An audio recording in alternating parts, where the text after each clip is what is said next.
Jalanmu tak terselami oleh setiap hati kami, namun satu hal ku percaya, ada rencana yang indah. Tiada terduga kasihmu, heran dan besar bagiku, arti kehadiranmu selalu nyata di dalam hidupku. Penyertaanmu sempurna, rancanganmu penuh damai, aman dan sejahtera walau di tengah badai. Ingin ku selalu bersama, rasakan keindahan arti kehadiranmu Tuhan.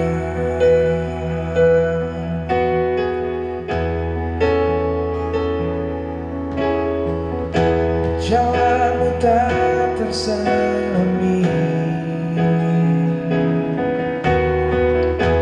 oleh setiap hati kami, namun satu hal ku percaya, ada rencana yang indah. Tiada terduga kasihmu, heran dan besar bagiku, arti kehadiranmu selalu nyata di dalam hidupku. Penyertaanmu sempurna, rancanganmu penuh damai, aman dan sejahtera walau di tengah badai. Ingin ku selalu bersama, rasakan keindahan arti kehadiranmu Tuhan. Oh, penyertaanmu sempurna, rancanganmu penuh damai, aman dan sejahtera walau di tengah badai. Ingin ku selalu bersama, rasakan keindahan arti kehadiranmu Tuhan, arti kehadiranmu Tuhan, arti kehadiranmu Tuhan.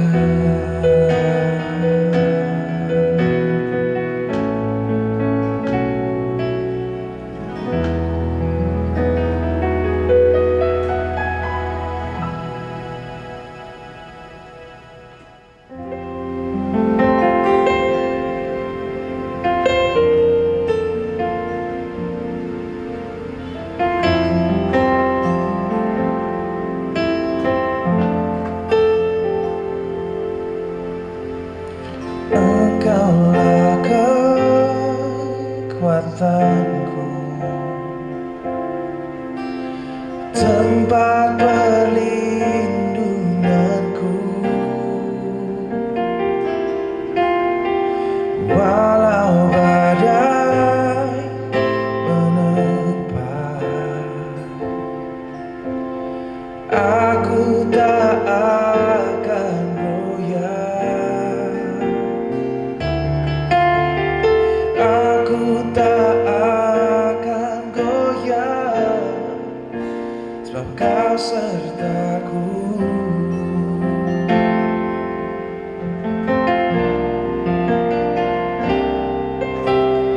Engkaulah kekuatanku, tempat perlindunganku. Walau badai menerpa, aku tak akan goyah. Aku tak akan goyah, sebab Kau sertaku.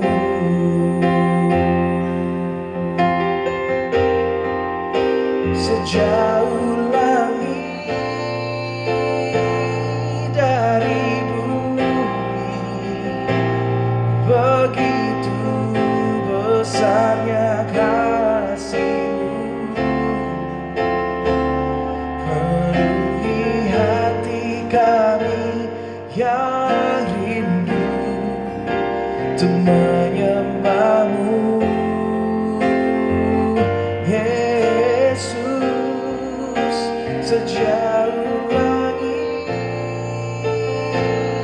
dari bumi, begitu besarnya kasih-Mu.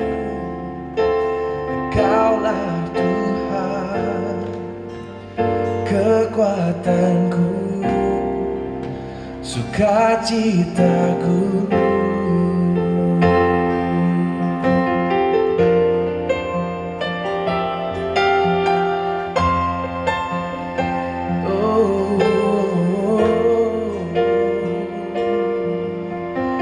Engkaulah kekuatanku,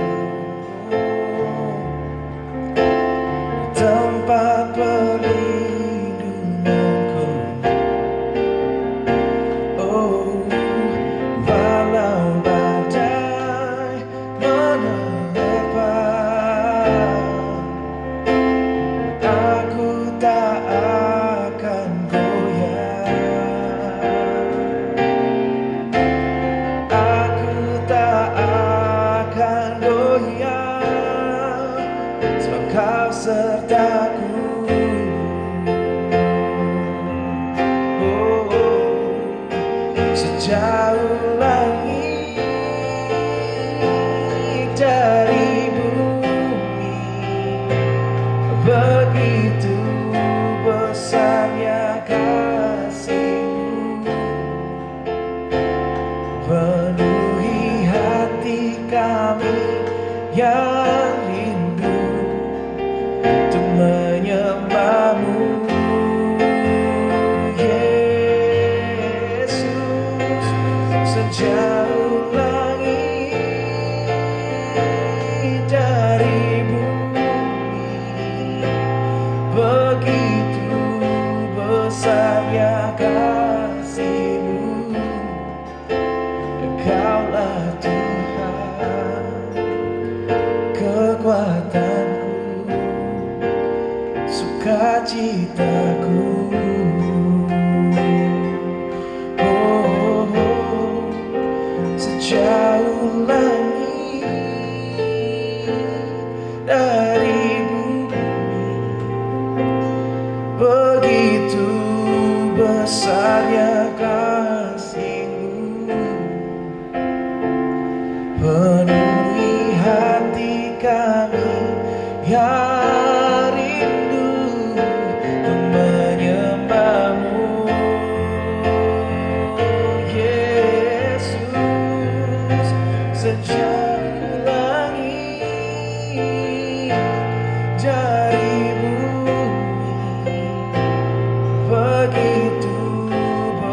hanya kasih-Mu. Kaulah Tuhan, kekuatanku, sukacitaku.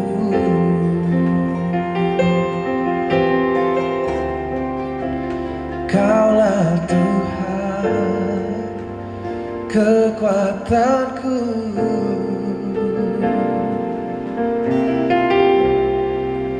sukacitaku.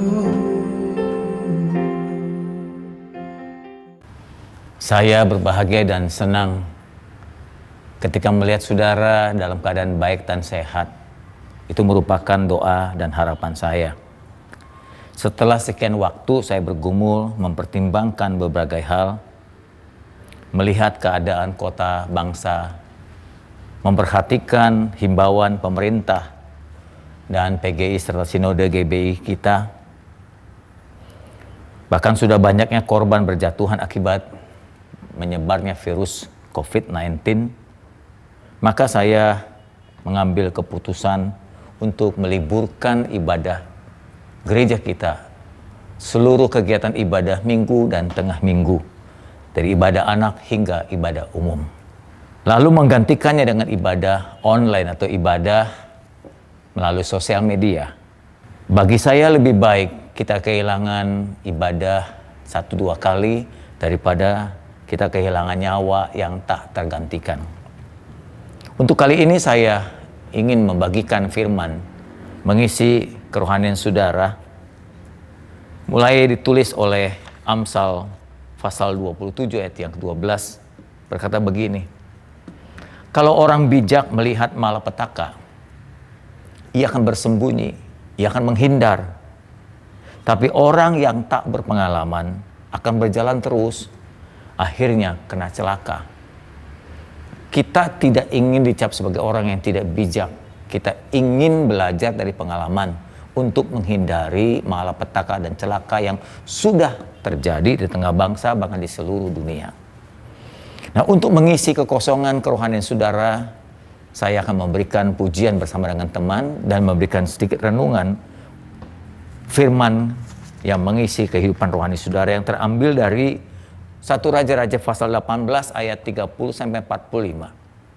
Saya akan mengutip cerita ini. Cerita ini terambil dari sebuah kesalahan seorang pemimpin yang bernama Raja Ahab dan istrinya Isabel yang telah membawa umat Tuhan kepada penyembahan berhala.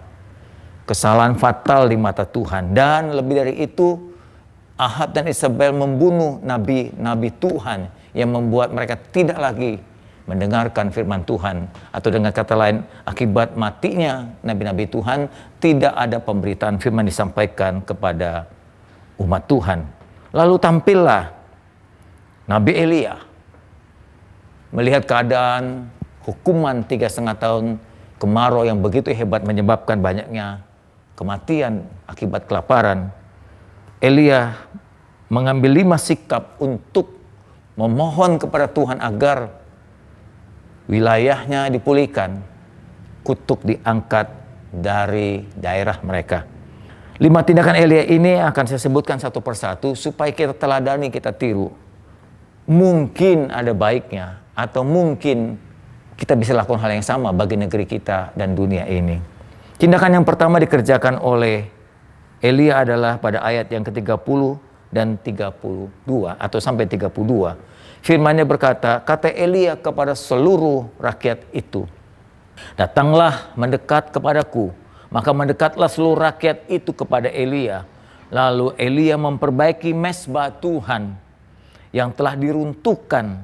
Kemudian Elia mengambil 12 batu menurut jumlah keturunan Yakub, dan kepada Yakub ini telah datang firman Tuhan, engkau akan bernama Israel. Lalu Elia mendirikan batu-batu itu menjadi mezbah untuk memanggil nama Tuhan, dan membuat suatu parit sekeliling mezbah itu yang dapat memuat 2 sekat benih.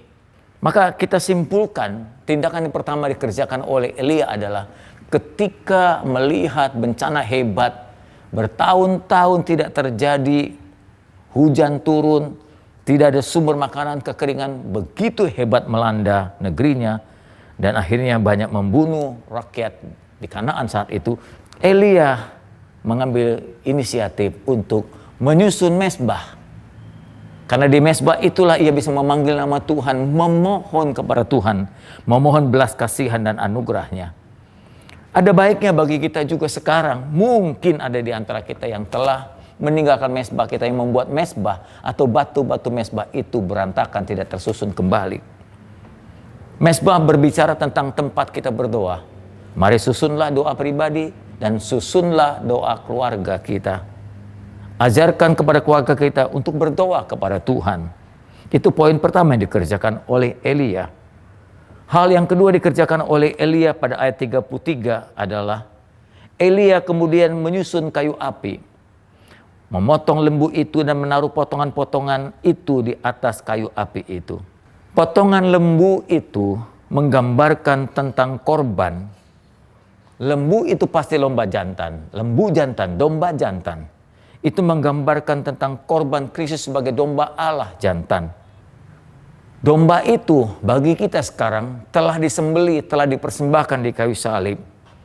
Maka jalan untuk memohon pengampunan setelah kita mengadakan mezbah, lalu kita memohon pengampunan di dalam nama Yesus, karena dalam nama itu pengampunan telah diberikan.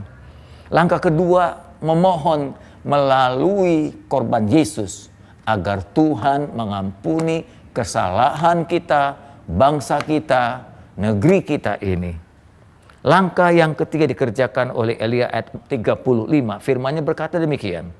Sesudah itu Elia berkata, sekarang penuhilah 4 buyung dengan air, tuangkan ke atas korban tadi, ke atas kayu api yang telah ditaruh di atas mezbah itu. Kemudian buat begitu untuk kedua kali. Dan mereka pun berbuat begitu untuk kedua kali. Kemudian Elia berkata lagi, buatlah itu untuk ketiga kalinya. Dan mereka berbuat begitu untuk ketiga kalinya. Sehingga air tumpah dari atas mezbah itu, bahkan sampai ke parit penuh dengan air. Langkah ketiga yang dikerjakan oleh Elia melalui peristiwa ini adalah Elia berharap dengan kuasa Tuhan. Dan kuasa Tuhan itu tidak mengecewakan kita. Tindakan dikerjakan Elia adalah menuangkan air yang seharusnya untuk membakar mezbah itu adalah menuangkan minyak. Tapi Elia melakukan sebuah tindakan yang bertolak belakang dari lazimnya. Ini adalah tindakan iman. Dengan kata lain, kita beriman, berharap kuasa Tuhan Yesus memulihkan negeri kita, memulihkan keadaan kita. Saudaraku, tidak ada harapan lain kecuali Yesus. Sebab Yesus adalah Tuhan, Yesus adalah Allah. Dialah yang berkorban untuk menghapuskan kesalahan kita dan bangsa kita. Tindakan yang keempat, ayat 36-37 firman-Nya berkata demikian. Kemudian pada waktu itu mempersembahkan korban petang tampilan Nabi Elia dan berkata kepada Tuhan, ya Tuhan Allah Abraham, Ishak dan Israel, pada hari ini biarlah diketahui orang bahwa Engkaulah Allah di tengah-tengah bangsa ini. Dan bahwa aku ini hamba-Mu dan bahwa atas firman-Mu lah aku melakukan segala perkara ini. Jawablah aku ya Tuhan, jawablah aku supaya bangsa ini tahu bahwa Engkaulah Allah ya Tuhan, Engkaulah yang membuat hati mereka bertobat kembali. Langkah keempat, Elia berharap dia dan seluruh bangsa serius untuk bertobat. Bukan hanya beragama, bukan hanya menganut dan melakukan ritual agama, tapi bertobat sungguh-sungguh dari kesalahan, dari dosa, dari kemunafikan. Supaya dengan begitu makin nyata nama Tuhan atau Tuhan yang benar. Kita berharap melalui pertobatannya serius dari umat Tuhan, gereja Tuhan, maka nama Yesus makin ditinggikan. Orang tahu yang berkuasa itu dan Allah benar adalah Yesus Kristus. Dan langkah yang terakhir kerjakan oleh Elia ayat yang ke-40. Firman-Nya berkata, kata Elia kepada mereka, lalu tangkaplah nabi-nabi Baal itu yang menyesatkan. Seorang pun dari mereka tidak boleh lepas. Setelah ditangkap, Elia membawa mereka ke sungai Kison dan kemudian menyembelih dan membinasakan mereka. Langkah kelima ini adalah tindakan untuk melenyapkan dosa. Bukan jihad membunuh orang lain yang tak bersalah. Melenyapkan dosa dan berhala, menghabiskan penyembahan yang keliru dan salah. Maka kita perlu mengajarkan kebenaran. Kita tidak akan tahu akan yang salah kalau kita tidak tahu yang benar. Dengan mengetahui yang benar, kita akan tahu yang salah. Saudaraku, penyembahan berhala merupakan kesalahan. Bukan hanya pada zaman dahulu, tapi juga pada zaman sekarang. Berhala zaman sekarang dan dahulu itu tentu berbeda, tapi intinya sama, mengikat manusia supaya manusia tidak bisa menyembah Allah. Definisi penyembahan berhala bagi saya adalah sesuatu atau seseorang atau benda tertentu yang telah menjadi nomor satu dalam kehidupan kita, yang telah menggantikan posisi Tuhan, maka yang satu itu adalah berhala. Bisa saja berhala itu adalah hobi kita, bisa saja berhala itu adalah pekerjaan kita, bisa saja berhala itu adalah kawan kita, atau apa saja yang telah menggantikan posisi Tuhan.